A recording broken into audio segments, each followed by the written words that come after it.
त्याची बायको जर का बरोबर फिरत असेल तर तो 87 वर्ष सुद्धा फिरत राहतो. म्हणून काटे वहिनींना आपण टाळ्या वाजवूया.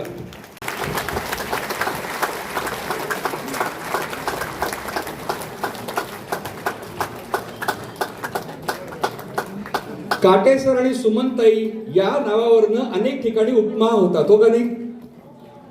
सुमन आणि काटे, फूल और काटे. पण आज नवा विचार टिल्लू देणार आहे, तो कायम लक्षात ठेवा.